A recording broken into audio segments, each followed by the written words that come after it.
C'est jamais évident de s'ouvrir au reste du monde en présentant un projet qui nous tient à cœur. On a peur du jugement, des retours négatifs ou encore de ne pas se sentir à la hauteur. En tout cas, ce sont les pensées qui me traversent de temps à autre l'esprit lorsque je réalise mon manga. Je ne suis pas de nature perfectionniste, mais en ce qui concerne Raja, j'ai tendance à me retourner le cerveau dans tous les sens pour chercher les incohérences dans l'histoire aussi bien que dans mes planches. C'est pour cette raison que je fais des relectures régulières auprès de mes proches, autant que de personnes plus éloignées, afin d'avoir une vision plus globale. J'ai envie que le lecteur, en fait, il puisse suivre l'histoire de manière fluide, tout en gardant un soupçon de mystère. Pourtant, au début, c'était franchement pas gagné. La première version de Raja, en 2016, était à propos d'un tournoi où des dieux sélectionnent parmi les humains leurs champions. Un scénario vu et revu, en soi. J'avais écrit le tome 1 et réalisé environ 200 planches, et j'ai envoyé le tout à plusieurs maisons d'édition. J'étais persuadé de tenir le manga qui allait cartonner. Mais bon, j'ai dû revoir mes attentes un peu à la baisse.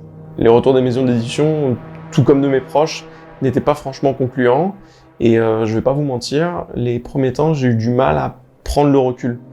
Je me disais, ils ont tort, ils voient pas le potentiel, pour tenter de m'auto-convaincre. Mais j'ai fini par prendre le recul nécessaire, j'ai pris le temps pour me remettre en question et repartir de zéro. Ce premier échec était une bonne chose, parce que ça m'a permis de devenir plus humble et d'arrêter l'excès de confiance. J'ai donc expérimenté différents scénarios, tout en m'entourant de personnes capables de poser un avis critique sans langue de bois, en recherchant les incohérences, la fluidité et la compréhension. Et évidemment, sans jamais oublier la vision que j'avais de mon œuvre, parce que c'est bien des retours, mais je pense qu'il est nécessaire de trouver le juste équilibre dans les critiques que l'on reçoit. Et je reçois de temps à autre des messages de personnes qui me disent qu'ils ont le scénario du siècle, que ça peut rivaliser avec One Piece ou autre.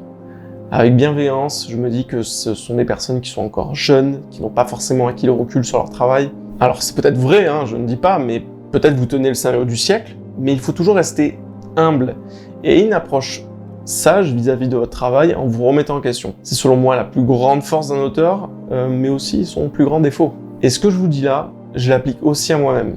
Je me considère pas comme un auteur de génie, loin de là, mais je m'efforce de donner le meilleur de moi-même dans mon œuvre. Je veux être fier de moi, ne pas avoir de regrets, ou plus tard en me disant « Ah, c'est dommage, j'ai choisi la facilité alors que j'aurais pu faire mieux ». En fait, c'est exactement ce qui s'est passé avec le premier chapitre de Raja sorti en octobre 2021. Après l'avoir partagé à la lecture en ligne, ça ne me convenait plus. Je voulais faire mieux et aborder ce début d'histoire sous un autre angle. Et je regrette rien. Cette première version en 2021 m'a beaucoup apporté sur le plan technique. Une nouvelle fois, j'ai repris une partie de l'histoire pour faire mieux. J'aime bien avoir la vision d'un scénario comme celle d'une partition de musique, avec ses temps forts, ses moments de calme, en essayant d'avoir un rythme qui mette le lecteur en haleine. J'ai donc pris quelques mois pour peaufiner l'histoire, tout en essayant de corriger certaines lacunes. Sur mon bureau, j'ai toujours une pile de mangas qui me servent d'inspiration. J'aime bien prendre le temps de les parcourir, tout en regardant en détail les planches.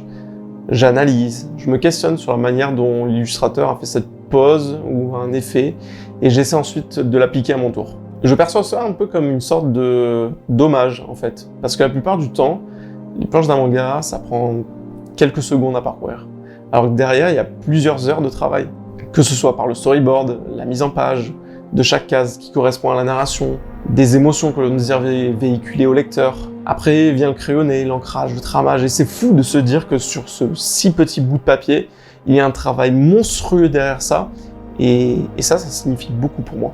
Mais je dois bien reconnaître qu'il y a des notions qui m'échappent encore.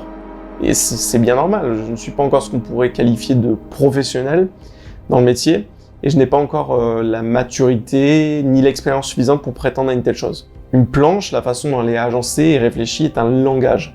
À l'intérieur, il y a plusieurs niveaux de lecture qui ont une signification, qui permettent de véhiculer différents ressentis. Et c'est parfois pas évident d'en saisir les subtilités.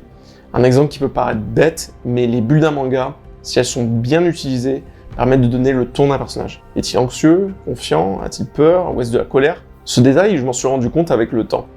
Il ne fallait pas que je me limite juste aux expressions faciales, mais aussi à la manière dont je présente les bulles de dialogue.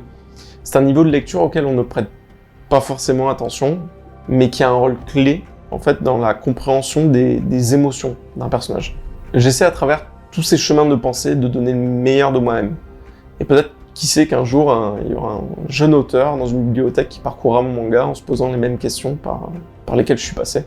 J'ai pas pour ambition de devenir le plus grand mangaka de tous les temps. Ça serait très prétentieux, il y a toujours meilleur que soi. Dire que tel ou tel auteur est meilleur, c'est purement subjectif. Mais j'aimerais bien faire voyager mes lecteurs à travers une histoire pleine de suspense, de rebondissements, d'émotions et de questionnements sur des thématiques plus profondes. Certains y seront sensibles, d'autres non, mais j'aurais eu au moins le sentiment de laisser une petite empreinte dans ce monde. Bien évidemment, le chapitre 1 est disponible à la lecture sur Manga Draft, le lien est dans la description. N'hésitez pas à liker, commenter et s'abonner à la chaîne parce que ça me fait super plaisir à moi et mon ego qui est surdimensionné. Oui, on n'y pense pas assez. Et sur ce, je vous laisse, j'espère que la vidéo vous a plu. Je vous fais des poutou poutou.